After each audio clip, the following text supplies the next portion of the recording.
Buenas noches, cavernícolas del ciclismo. Una Buenas noches a semana todos más, esos aficionados una a semana, las bielas. una semana más de Giro y el Giro es una novela. El ciclismo no se puede esperar nada del ciclismo. Hay que esperar hasta que se pueda terminar día a día porque pues ya hemos cambiado de líder un montón de veces. Seguramente mañana cambiaremos de líder, pero hoy vamos a hablar un poquito de lo que será esta semana en etapas, de lo que esperamos y por supuesto vamos a hablar de la victoria de Einer Rubio y le doy la palabra al cavernícola Miguel y les vamos a Yo, mostrar. Caliche. Buenas Y noches, cavernícolas. ¿Cómo les va? ¿Qué ha habido? Bueno, en esta semana se dieron varias cosas. Nosotros en el primer programa nos sorprendimos al ver la acogida que tuvo. Definitivamente la afición del ciclismo en Colombia es grandísima. Ahí vemos al gran Einer Rubio en una entrevista que dio después de haber ganado la etapa 13 de este Giro. Una etapa accidentada, ¿no, Caliche? Porque al final eh, la redujeron de la- 273 kilómetros, creo. La redujeron a 74, fue que la redujeron. tal cual. Y eso, bueno, pues por problemas climáticos, Italia está sufriendo en este momento un coletazo muy fuerte de lluvias, incluso hay otros deportes que se han visto afectados por esto. Eh, y pues bueno, no fue inferior, Reiner Rubio ganó la etapa número 13, otra vez salvándole los muebles y los puntos al Movistar, escaso de figuras, escaso de estrellas, escaso de resultados este Movistar. Y que otra vez un boyacense, ¿no? Le trae estos réditos y estos triunfos. Muy bueno por el ciclista colombiano. Eso le sirvió más que todo fue por un tema personal. Él se sintió demasiado contento, esperaba poder ganar una etapa en una de las grandes, ya lo hace aquí en el Giro. Eh, Actualmente su posición en la general Largo muy bueno y que aguantó, ¿no? Aguantó que mira ya Jefferson Cepeda ya se aguantó, porque es que creo que la gran virtud, sí, porque es que la gran virtud de ese remate es haberles aguantado los ataques largos, faltando 2, 3 kilómetros, y este muchacho en el último kilómetro dice, no, no, nada, aquí voy, y faltando como 300 metros, 200 metros, dice, bueno, ahora voy por lo mío, mire, le sacó una ventaja grande al segundo en el embalaje final, en la llegada a meta. al Muy bueno por final. el, por el corredor colombiano que al final termina dándole un triunfo más a los colombianos, demostrando que los colombianos en las grandes estamos para ese tipo de etapas. Esta etapa iba a ser una de las etapas reinas, Carlos. Ojo, esta se suponía que era la etapa reina de este Giro en la segunda semana, pero pues como lo comenté ahorita, por problemas climáticos, la etapa se tuvo que reducir, pero eso no le importó. El colombiano lo aprovechó y finalmente triunfo y está muy bien. Aplausos para el Pacense. Y que bueno, él se ocupa el puesto número 14 de la actual clasificación general en el Giro de Italia. Creo que está peleando la entrada al top 10. Es 14 a 5 minutos y 29 segundos del líder, Totalmente estamos que ahí. es Y Bruno Armiladair, francés, ¿no? Del top 10 está muy cerquita, pero todavía le falta, creo que son más de 40 segundos, son 50 segundos los que tiene que descontar para ser top 10.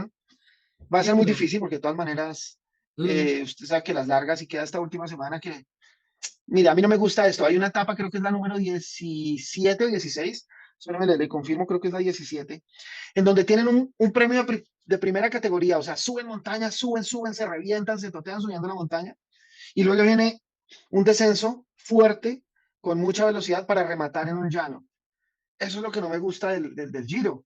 Si usted los va a matar en una montaña, pues déjelos terminar en montaña, pero los pone a ahí pelear en está. una montaña muy fuerte para terminar en un sprint. Ahí está la etapa 16, que es una etapa de muchísima montaña, que es la etapa de mañana. Se espera que mañana hayan muy buenos ataques. Por supuesto que mañana van a haber ataques. Mañana va a ser un día muy duro. Y mañana, en la etapa 15, Einer Rubio también llegó quinto. Es posible que mañana nos dé sorpresas. No tanto Santiago Buitrago, porque Santiago Buitrago tiene la responsabilidad de subir a Damiano Caruso, que es el sexto en la general del Giro. Entonces le va a quedar muy difícil. Ahora, si ustedes miran la tabla general, Santiago va de quinceavo y de 14 va Einer Sí, Rubio. Fíjense que Einer Rubio tiene toda la displicencia, toda la disponibilidad del Movistar de ser libre, mientras que Santiago no y aún así está subiendo. en la general, ¿no? Eso iba a comentar. A Santiago Buitrago inclusive lo penalizaron por una llegada en la cual tuvo como un roce. Cuando lo fueron a entrevistar, le digo, "Oiga, ¿qué opina de ese roce que tuvimos? Dimos espectáculo". Y creo que eso es lo bonito que están demostrando los ciclistas colombianos, y es que están dando espectáculo. Ahora, Todavía Emir está Rubio, pendiente perdóneme, Caliche, todavía sí, está pendiente el podium ¿de quién? De Fernando Gaviria. No se le ha dado, lo han castigado las caídas, lastimosamente se ha caído varias veces, y esto no lo ha dejado llegar a plenitud a un remate de etapa. Pero creo que Fernando Gaviria todavía tiene posibilidad de al menos hacerse a un sprint, y eso es lo que están todavía esperando queda desde Movistar, ¿no? en la etapa 17, La esta, 17, sí. la etapa 17, que es tal vez la última oportunidad que tenga Fernando Gaviria para mostrarse en el pelotón, y lo mismo para todos los sprinters, ¿no? No solamente Fernando Gaviria, en general todos los sprinters tienen solamente esta última etapa para mostrarse. Ya esta es la etapa 18, etapa de pura montaña nuevamente. Es decir, el Giro de Italia nos vuelve a sorprender con una tercera semana de mucha montaña. Etapa 19, nuevamente montaña, como pueden ver, va a haber mucha montaña esta semana, así que va a ser una semana tal vez para los latinoamericanos, para los Caliche, escaladores. Aquí está pero expliquemos una cosa. la que, una cronoescalada. Esta va a ser interesante. Vamos a ver quién gana esa cronoescalada, ¿saben? Todo el mundo le apunta a Primoz Roglic y tenemos la antepenúltima. Y aquí está, pues, la semana organizadita. La última etapa, la etapa 21, es un circuito en Roma, no la muestro porque, pues, es llana. Es nuevamente la aparición de los sprinters. Vamos, normalmente ganan los sprinters esa última etapa, pero es una etapa donde ya Pero, se llega a clasificar, ya se llega al campeón, ¿no? pero hay una cosa, se habla que la gran esperanza, o la gran esperanza no, como la gran expectativa que se comienza a levantar ahorita para esta semana, que usted comenta de mucha montaña, es Geraint Thomas. O sea, ese es como que el gallo de pelea para Primoz Roglic, ¿sí? O sea, creo yo que Geraint Thomas es mejor escalador que Primoz Roglic. Lo que pasa es que estos tipos como Roglic o como Pogacar, pues son unas máquinas indescifrables a la hora de rematar estas carreras grandes. Pero creo que ahí lo que queda todavía es carrera. Voy a explicar una cosa. Usted ahorita dijo que Santiago Buitrago, siendo un gran escalador y siendo un gran ciclista, no iba a tener el papel protagónico porque tenía que subir a Damiano Caruso. ¿Por qué? Damiano Caruso está mejor ubicado, está en el sexto lugar de la competencia, claro que está peleando por los puestos de podio, para buscar uno de los tres puestos de podio. Entonces, pues a Santiago Buitrago la tarea se la están encargando desde llevar a su líder, que en este momento es Caruso. Por eso, de pronto el protagonismo de Santiago Buitrago no va a ser tanto como el de Einer Rubio en estos días de montaña, porque finalmente Movistar no tiene a nadie más, no tiene a nadie más peleando, y pues le van a decir a Einer, pues hermano, hágale, porque es lo que nos tiene ahí para sumar puntos. Por eso, por eso Einer Rubio es como la carta a esperar debajo de la manga, en esta última semana del Giro. Totalmente de acuerdo. Bueno, vamos a mirar una cosita. La clasificación por puntos. Hay mucha gente que tal vez nos ve y no conoce mucho el ciclismo. La camiseta morada, le que llaman la Chiclamino, que es la camiseta de la regularidad del Giro. Es decir, todos los que van llegando, sobre todo esta es una camiseta para los sprinters. En este momento, el top 10 está Jonathan Milan, Derek G, que son pues nuevas promesas del el sprintismo contemporáneo de esta generación, ¿no? Pascal Ackermann, que es uno de los veteranos, Nico Denz, Tom Suskin, Michael Matthews, Magnus Korn Nielsen, que ya ganó una etapa, Marius Markhofer, Mark Cavendish, que acaba de anunciar el retiro del ciclismo. Cavendish. Se nos va uno de los grandes, ¿no? Y ¿Con cierra el Giro? entonces, sí, Cavendish con el Giro se va. hasta la temporada, la temporada. Aunque pues si corrió el Giro seguramente terminará en Vuelta a España, ¿no? O en Sí, o en los jugará su mundiales, última ¿no? carta en la Vuelta a España. Tú sabes que a los ciclistas sí les gusta toda una temporada, no solamente un campeonato, sino toda una temporada. Y Vincenzo Albanese del Eolo Cometa, equipo que intentó fichar a Nairo, pero al final pues dijeron que no tenían dinero. En la clasificación general de la montaña, la camiseta azul, la azurra, que Colombia la ha tenido 5 veces, 2 veces con José Chepe González, 2 veces con Freddy González, y una vez con el gran Lucho Herrera. Esta es la vez que estamos peleando nuevamente esa camiseta. Ah, bueno, y el último que la obtuvo fue Julián Arredondo, ciclista que se tuvo que retirar por una lesión de tobillo, lamentablemente, un gran escalador. Pero entonces este año Buenísimo, ese era Einer muy bueno. Rubio está de segundo detrás de David Weiss, es decir, está peleando tal vez entre esta semana en la pelea de la montaña. Vamos a ver qué sucede. Y se pone interesante porque hay dos personas muy interesantes, grandes corredores como Ben Haley y Thibaut Pinot peleando también esa misma camiseta, esa misma lugar. Así que va a ser interesante esta semana también, pues por la clasificación general de montaña, ya que desde Juliana Redondo no teníamos un corredor así.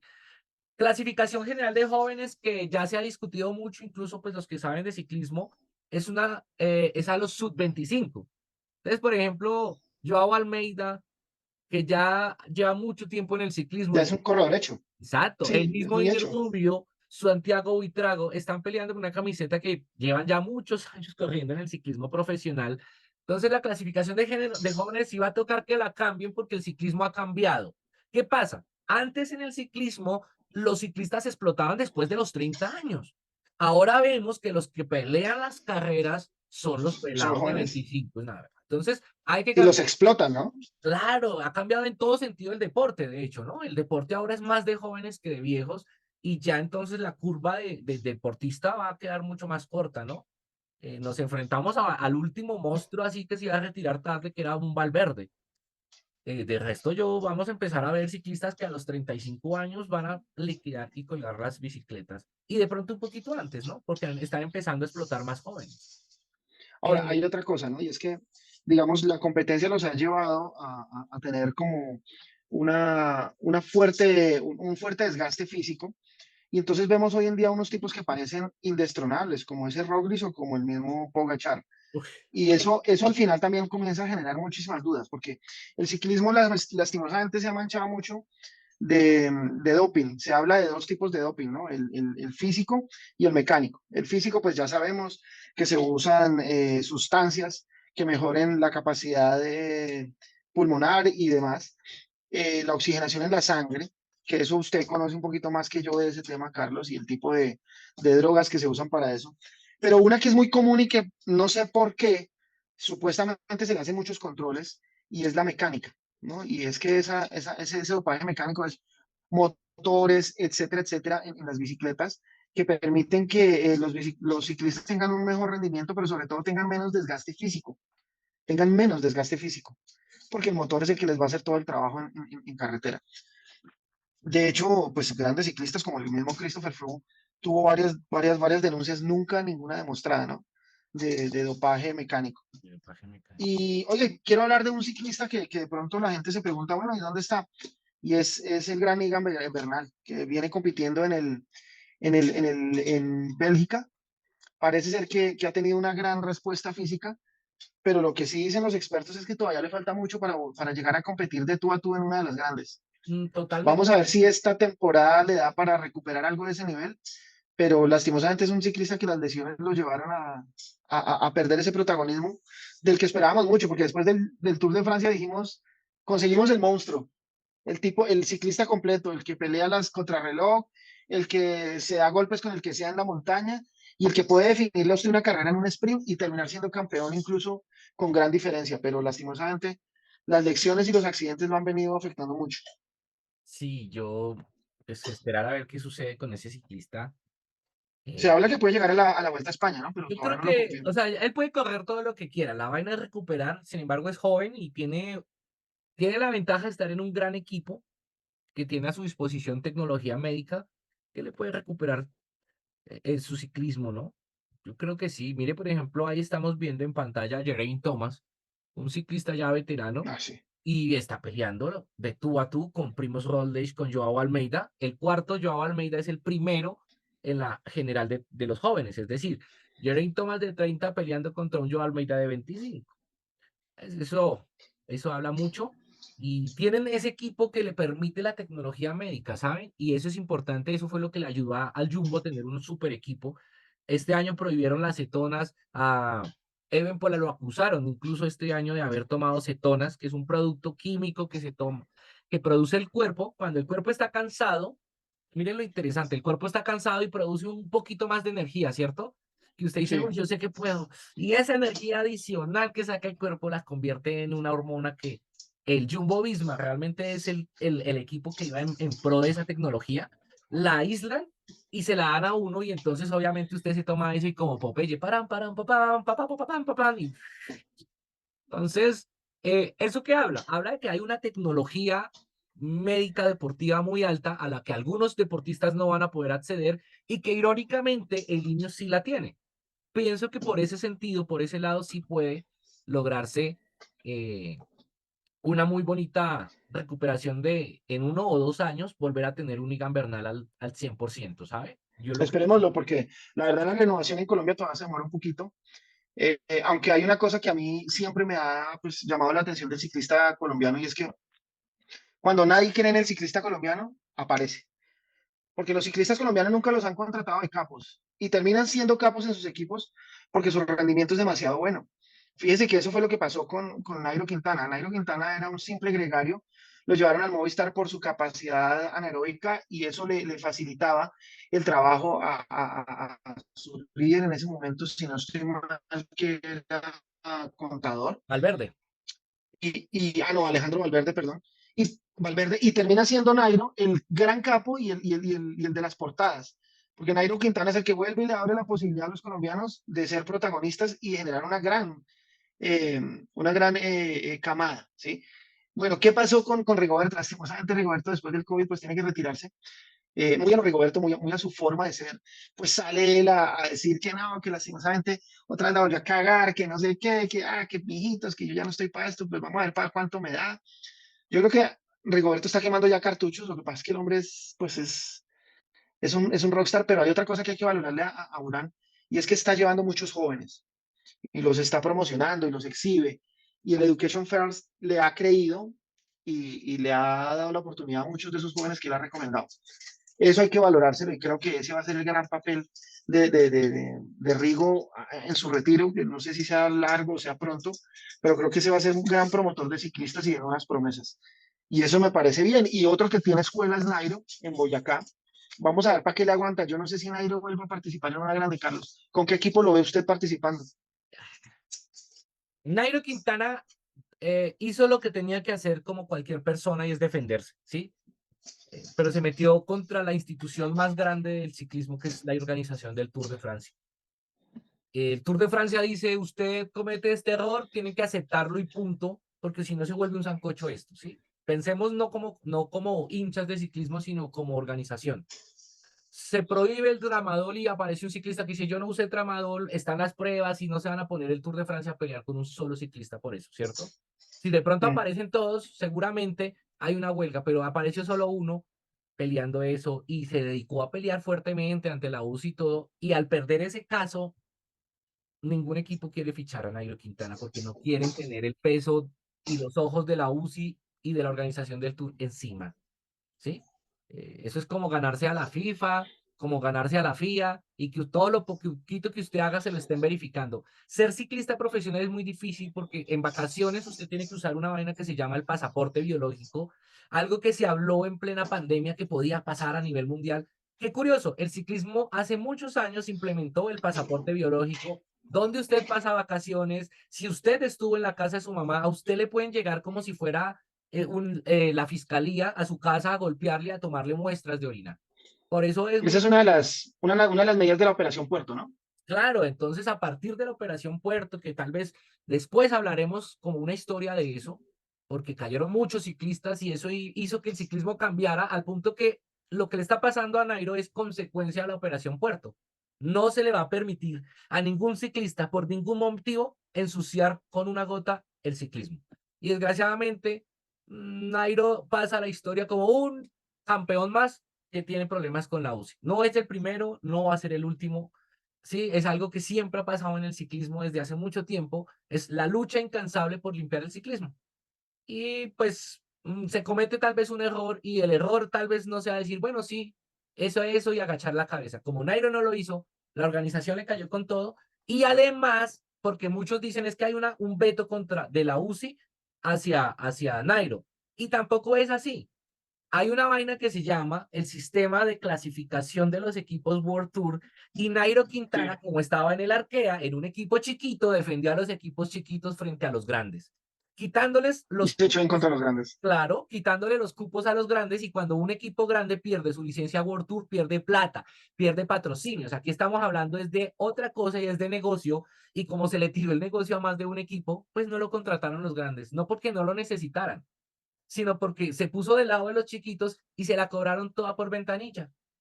Eso pasa mucho. Ahora, hay otra cosa, ¿no? Uno de esos grandes, y hay que decirlo, que estuvo incluso en riesgo de perderle su ficha fue el Movistar. El Movistar fue De el que hecho, estuvo en el borde del claro, precipicio para perder el la problema clasificación de es World que Tour quien perdió la ficha era alguien que sí quería contratar a Nairo y es el Israel Cycling. El Israel Cycling perdió todo el patrocinio. Ese equipo estuvo un poco en más y se acaba esta temporada. ¿Por qué? Porque había un campeón apoyando a los equipos chiquitos y todos los equipos chiquitos se le hicieron a la sombra del Arkea. Pero miren el daño que sí se le hace al ciclismo con eso. Entonces, Nairo se queda sin equipo y el Arkea no da espectáculo y le quitan la licencia a un equipo que sí hubiese podido tener el patrocinio para poner ciclistas en esa vía que dieran espectáculo. Entonces, pero a mí me parece también que el Arkea estuvo manejado, el Arkea dejó solo a Nairo. Porque, que o nadie sea, se al quiere ser meter. francés, pero al ser francés, el Arkea no se iba a poner a pelear Y con la más un organización equipo del Tour de chiquito, Francia un porque equipo muy pequeño. Sí, no, claro. y estaba yendo invitado al Tour de Francia. Exacto. Y en cambio ya ganaron su licencia para estar en las tres grandes, su licencia World Tour, que eso es lo que significa, ¿no? Con un buen presupuesto que debieron haber conseguido sin necesidad de dar tanto espectáculo ni contratar grandes. Entonces, Sí. ahí hay un daño al ciclismo porque le quitan un cupo de 8 ciclistas a un equipo que sí puede llegar y poner una plantilla decente que quiera competir. Porque es que el ciclismo es un poco aburrido para el que no le gusta, ¿sí? Para el que no lo ama, para el que no lo vive. Y entonces, ¿cuándo se van a conseguir hinchas? ¿Cuándo la gente va a volver a respetar el ciclismo si no vamos a ver esas grandes luchas que tuvimos y que hemos tenido, por ejemplo, gracias a Nairo Quintana y a Chris Froome, tuvimos un gran head-to-head como los que ya habíamos visto en algunos años anteriores. Pero digamos que para los colombianos, porque hoy en día el head to head, como usted dice, es para los eslovenos. Bueno, Esos tipos digamos que están por eso dando, le digo, ¿no? Tenemos generalmente, siempre salen dos grandes. En nuestra generación, afortunadamente, pudimos ver a Chris Froome y a Nairo Quintana. A Chris Froome luchando contra Rigoberto Urán, a Chris Froome luchando contra el Chavito, ¿sí me entiende? Hoy día ya no tenemos ningún colombiano luchando, tenemos es a un Roglic, a un Pogacar, a un Evenepoel, pero sí teníamos el colombiano. Estaba Egan Bernal. El sueño de todo el mundo era ver a Pogacar, a Evenepoel y a sí, Bernal en la misma carrera peleando el Tour de Francia. Es- pero se nos accidentó y casi se se nos nos mata el accidentó pobre primero Egan. Evenepoel, después se accidenta Bernal, después Pogacar y entonces han venido así y Pero era lo que yo le decía, la exigencia a la que se está sometiendo hoy a los jóvenes los lleva a lesionarse, a accidentarse, porque claro, usted veía y antes no pasaba tanto eso. Oiga, hablamos de otra cosa, Carlos. Resulta que la gente hoy en día no sabe que todos los ciclistas, antes de correr estas grandes, ya ellos han entrenado en esas etapas, han entrenado en esas montañas y prácticamente se las conocen y tienen ya un rendimiento a través de GPS y demás. Antes eso se hacía como a través de fotografías. Entonces les llegaban con fotografías, usted contaba hoy esa historia, cuéntela. sí, no, antes a cómo se estudiaba una carrera, ¿sí? Mm. Bueno, si llovía el día que no podían salir a rodar, porque aunque ustedes no lo crean, los ciclistas profesionales normalmente ruedan una gran parte de la etapa. En un sentido liviano, tal vez anden a 30, pero la cogen. El ciclismo tal vez es el deporte más exigente del mundo. eh, no se descansa mucho. En vacaciones toca darle a los rodillos. Es un deporte muy cansón, muy sacrificado, ¿saben? Sí, es Y de mucho entonces, sacrificio. Corto, ¿no? Es una des- carrera corta. y es una carrera muy corta y demandante, y no se gana lo que se gana como futbolista. Por ejemplo, Mira, en el ciclismo colombiano, que es el mejor pago en América Latina, se gana más en el fútbol colombiano, no siendo la mejor liga, ¿no? Entonces, estamos hablando de la mejor liga de ciclismo versus la quinta liga de fútbol, y aún así ganan más los futbolistas. ¿Qué pasaba antes? Pues es que no había tanta tecnología, los equipos chicos, ¿cómo hacían? Pues se les mostraba fotos de las curvas importantes en las bajadas, en las subidas, dónde debería empezar el ataque, hay un letrero, una señal, sí, algo se marcaba en el camino siempre eso para que el ciclista tuviera ese reconocimiento de la carrera. Aparece el Garmin.